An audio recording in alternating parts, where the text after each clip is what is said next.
President of the United States of America.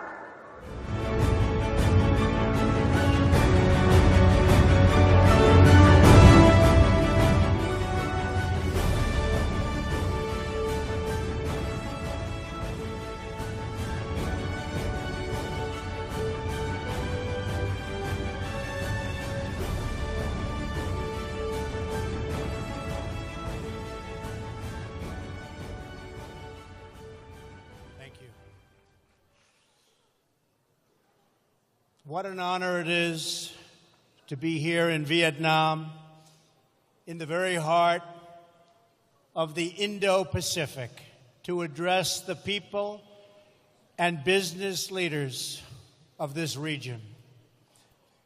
This has already been a remarkable week for the United States in this wonderful part of the world. Starting from Hawaii, Melania and I traveled to Japan, South Korea, and China, and now to Vietnam to be here with all of you today. Before we begin, I want to address all those affected by Typhoon Damre. Americans are praying for you and for your recovery in the months ahead. Our hearts are united with the Vietnamese people suffering in the aftermath of this terrible storm. This trip comes at an exciting time for America. A new optimism has swept all across our country. Economic growth has reached 3.2%. And going higher. Unemployment is at its lowest level in 17 years. The stock market is at an all-time high. And the whole world is lifted by America's renewal. Everywhere I've traveled on this journey, I've had the pleasure of sharing the good news from America.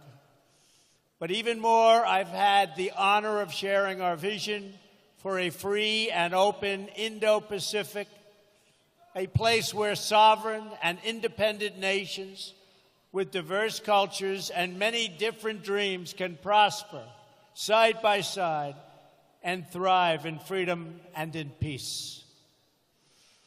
I am so thrilled to be here today at APEC because this organization was founded to help achieve that very purpose.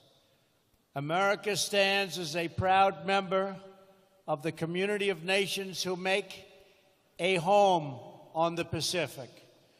We have been an active partner in this region since we first won independence ourselves. In 1784, the first American ship sailed to China from the newly independent United States. It went loaded with goods to sell in Asia, and it came back full of porcelain and tea. Our first president, George Washington himself, owned a set of tableware from that ship. In 1804, Thomas Jefferson sent the explorers Lewis and Clark on an expedition to our Pacific coast. They were the first of the millions of Americans who ventured west to live out America's manifest destiny across our vast continent. In 1817, our Congress approved the first full-time Pacific development of an American warship.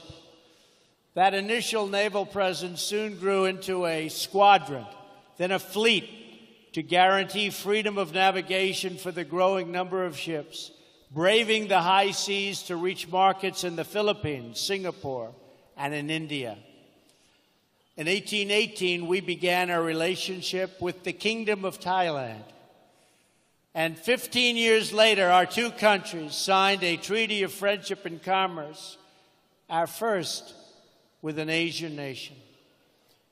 In the next century, when imperialist powers threatened this region, the United States pushed back at great cost to ourselves. We understood that security and prosperity depended on it. We have been friends, partners, and allies in the Indo-Pacific for a long, long time. And we will be friends, partners, and allies for a long time to come. As old friends in the region, no one has been more delighted than America to witness, to help, and to share in the extraordinary progress you have made over the last half-century. What the countries and economies represented here today have built in this part of the world is nothing short of miraculous. The story of this region in recent decades is the story of what is possible when people take ownership of their future. Few would have imagined just a generation ago that leaders of these nations would come together here in Da Nang to deepen our friendships, expand our partnerships, and celebrate the amazing achievements of our people. This city was once home to an American military base in a country where many Americans and Vietnamese lost their lives in a very bloody war. Today, we are no longer enemies. We are friends. And this port city is bustling with ships from all around the world. Engineering marvels like the Dragon Bridge welcome the millions who come to visit Da Nang's stunning beaches, shining lights, and ancient charms. In the early 1990s, nearly half of Vietnam survived on just a few dollars a day, and 1 in 4 did not have any electricity.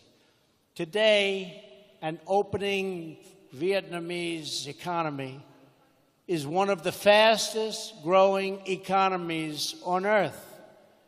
It has already increased more than 30 times over, and the Vietnamese students rank among the best students in the world.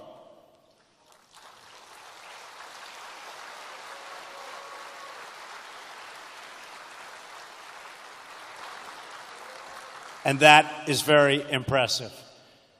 This is the same story of incredible transformation that we have seen across the region. Indonesians for decades have been building domestic and democratic institutions to govern their vast chain of more than 13,000 islands. Since the 1990s, Indonesia's people have lifted themselves from poverty to become one of the fastest growing nations of the G20. Today, it is the third largest democracy on earth. The Philippines has emerged as a proud nation of strong and devout families.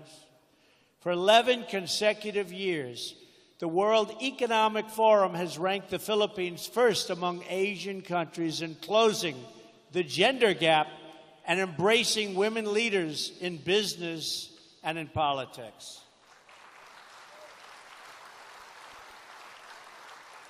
The Kingdom of Thailand has become an upper middle income country in less than a generation.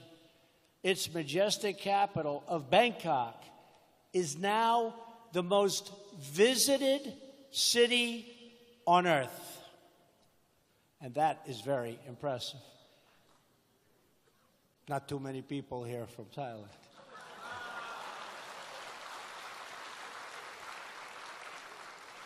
Malaysia has rapidly developed through recent decades, and it is now ranked as one of the best places in the world to do business.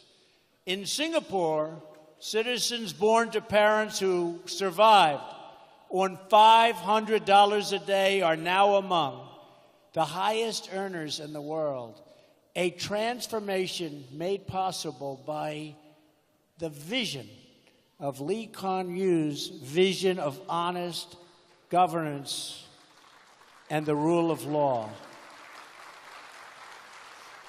And his great son is now doing an amazing job. As I recently observed in South Korea, the people of that republic took a poor country ravaged by war and in just a few decades turned it into one of the wealthiest democracies on earth. Today, South Koreans enjoy higher incomes than the citizens of many European Union countries. It was great spending time with President Moon. Everyone knows of China's impressive achievements over the past several decades. During this period, and it was a period of great market reforms, large parts of China experienced rapid economic growth. Jobs boomed, and more than 800 million citizens rose out of poverty. I just left China this morning and had a really productive meeting and a wonderful time with our gracious host, President Xi. And as I saw on my first stop of this trip, in Japan, we see a dynamic democracy in a land of industrial, technological, and cultural wonders. In fewer than 60 years, that island nation has produced 24 Nobel Prize winners for achievements in physics, chemistry, medicine, literature, and the promotion of peace.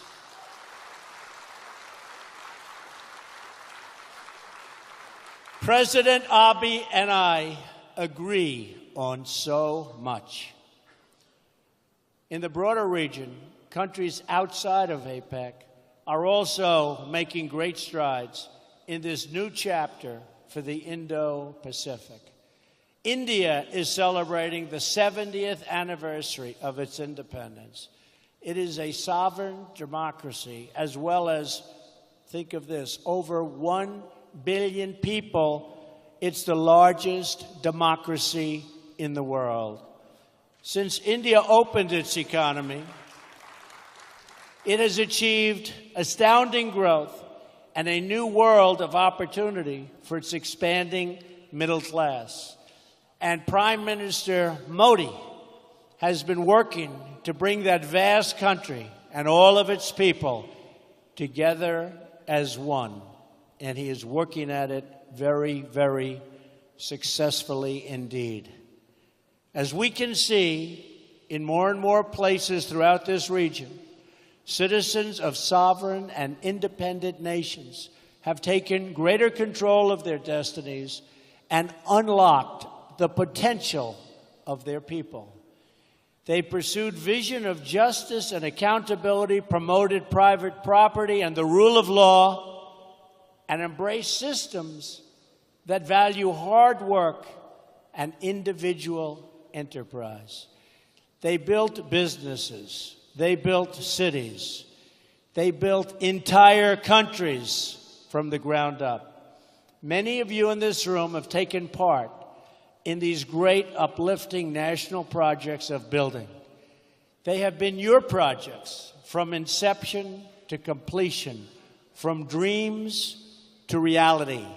With your help, this entire region has emerged, and it is still emerging, as a beautiful constellation of nations, each its own bright star, satellites to none, and each one a people, a culture, a way of life, and a home. Those of you who have lived through these transformations understand better than anyone the value of what you have achieved. You also understand that your home is your legacy, and you must always protect it. In the process of your economic development, you've sought commerce and trade with other nations and forged partnerships based on mutual respect and directed toward mutual gain. Today, I am here to offer a renewed partnership with America, to work together to strengthen the bonds of friendship and commerce between all of the nations of the Indo-Pacific, and together to promote our prosperity and security. At the core of this partnership, we seek robust trade relationships rooted in the principles of fairness and reciprocity. When the United States enters into a trading relationship with other countries or other peoples, we will, from now on, expect that our partners will faithfully follow the rules just like we do. We expect that markets will be open to an equal degree on both sides, and that private industry, not government planners, will direct investment.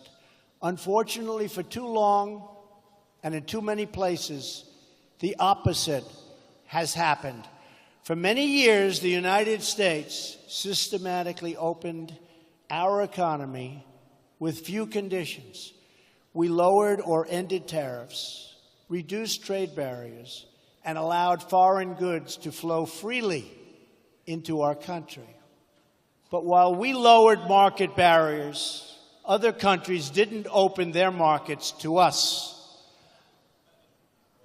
Funny. They must have been one of the beneficiaries. What country do you come from, sir? Countries were embraced by the World Trade Organization, even if they did not abide by its stated principles.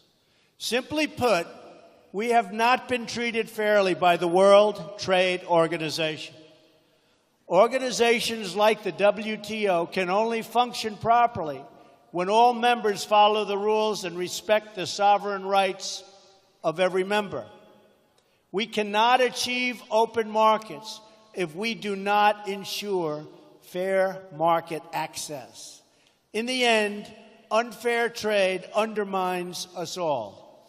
The United States promoted private enterprise, innovation, and industry. Other countries use government-run industrial planning and state-owned enterprises. We adhere to WTO principles on protecting intellectual property and ensuring fair and equal market access. They engaged in product dumping, subsidized goods, currency manipulation, and predatory industrial policies. They ignored the rules to gain advantage over those who followed the rules, causing enormous distortions in commerce and threatening the foundations of international trade itself. Such practices, along with our collective failure to respond to them, hurt many people in our country and also in other countries. Jobs, factories, and industries were stripped out of the United States and out of many countries in addition. And many opportunities for mutually beneficial investments were lost because people could not trust the system. We can no longer tolerate these chronic trade abuses, and we will not tolerate them. Despite years of broken promises, we were told that someday soon everyone would behave fairly and responsibly. People in America and throughout the Indo-Pacific region have waited for that day to come. But it never has, and that is why I'm here today, to speak frankly about our challenges and work toward a brighter future for all of us. I recently had an excellent trip to China, where I spoke openly and directly with President Xi about China's unfair trade practices and the enormous trade deficits they have produced with the United States. I expressed our strong desire to work with China to achieve a trading relationship that is conducted on a truly fair and equal basis. The current trade imbalance is not acceptable. I do not blame China or any other country, of which there are many, for taking advantage of the United States on trade. If their representatives are able to get away with it, they are just doing their jobs. I wish previous administrations in my country saw what was happening and did something about it. They did not, but I will. From this day forward, we will compete on a fair and equal basis. We are not going to let the United States be taken advantage of anymore. I am always going to put America first, the same way that I expect all of you in this room to put your countries first.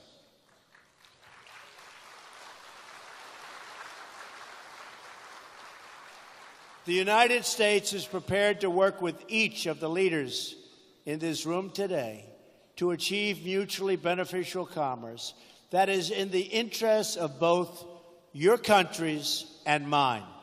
That is the message I am here to deliver. I will make bilateral trade agreements with any Indo-Pacific nation that wants to be our partner and that will abide by the principles of fair and reciprocal trade. What we will no longer do is enter into large agreements that tie our hands, surrender our sovereignty, and make meaningful enforcement practically impossible. Instead, we will deal on a basis of mutual respect and mutual benefit. We will respect your independence and your sovereignty. We want you to be strong, prosperous, and self-reliant, rooted in your history, and branching out toward the future. That is how we will thrive and grow together in partnerships of real and lasting value. But for this, and I call it the Indo-Pacific dream, if it's going to be realized, we must ensure that all play by the rules, which they do not right now. Those who do will be our closest economic partners. Those who do not can be certain that the United States will no longer turn a blind eye to violations, cheating, or economic aggression. Those days are over. We will no longer tolerate the audacious theft of intellectual property. We will confront the destructive practices of forcing businesses to surrender their technology to the state and forcing them into joint ventures in exchange for market access.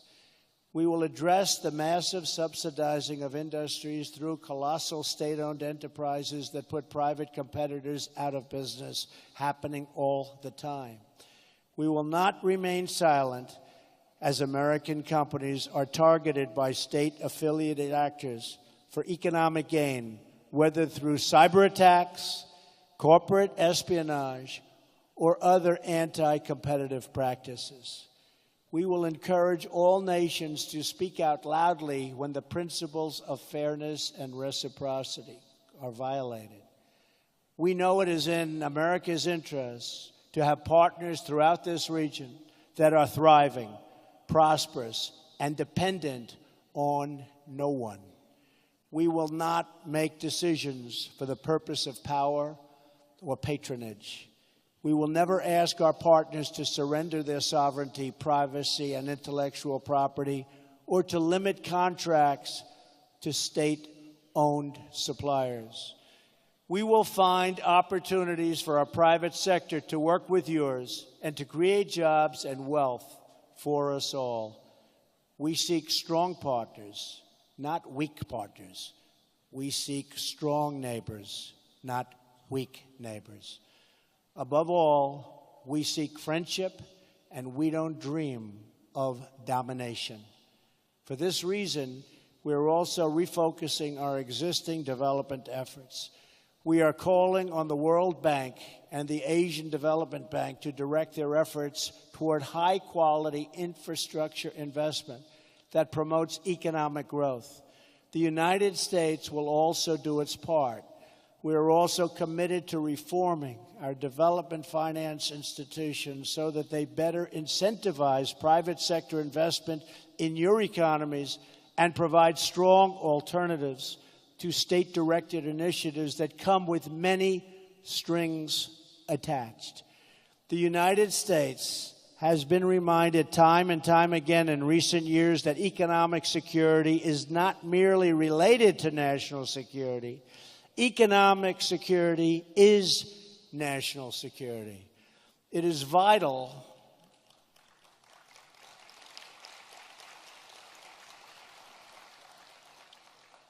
to our national strength. We also know that we will not have lasting prosperity if we do not confront grave threats to security, sovereignty, and stability facing our world today.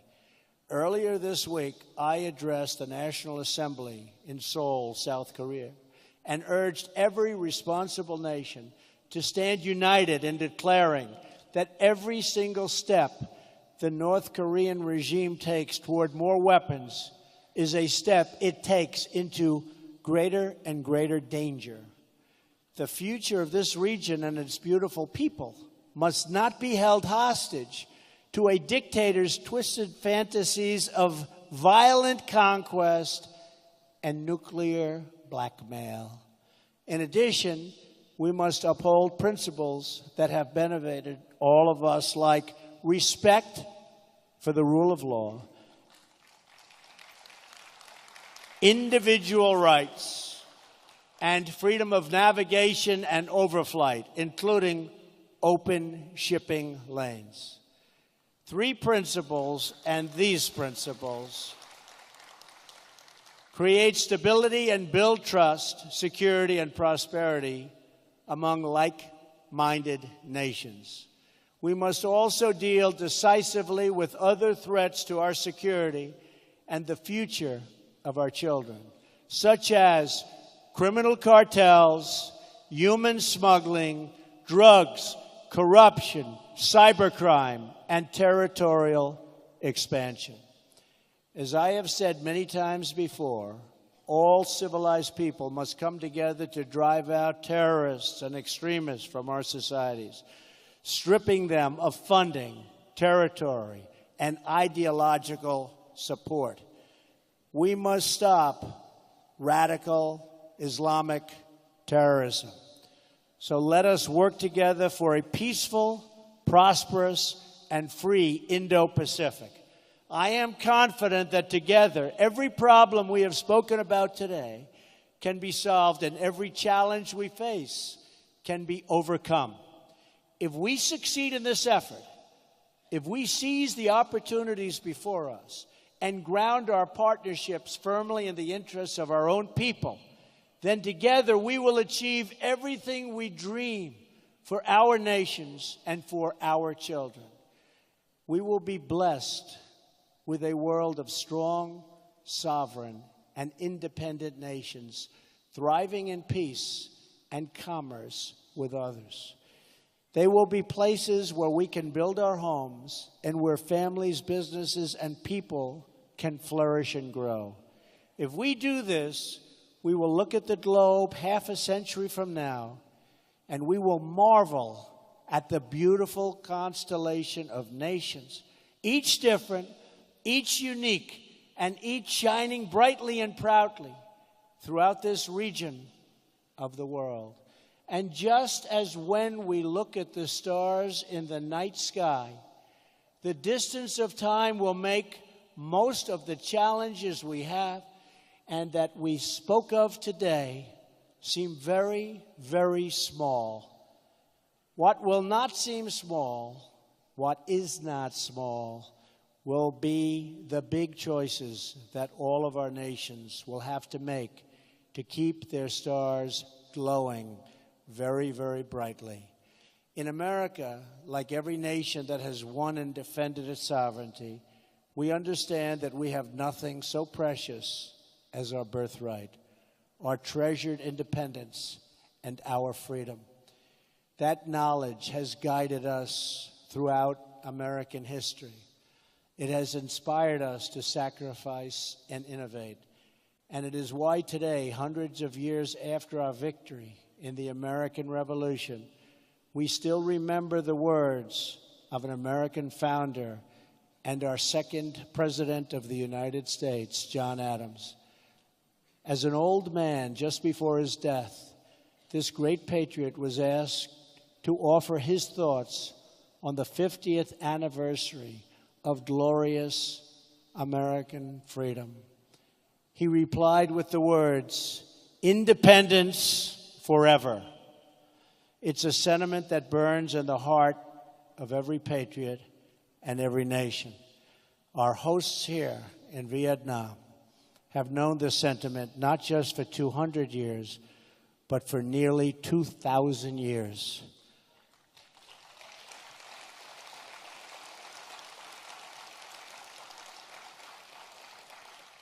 It was around 40 AD when two Vietnamese sisters, the Trung sisters, first awakened the spirit of the people of this land. It was then that, for the first time, the people of Vietnam stood for your independence and your pride. Today, the patriots and heroes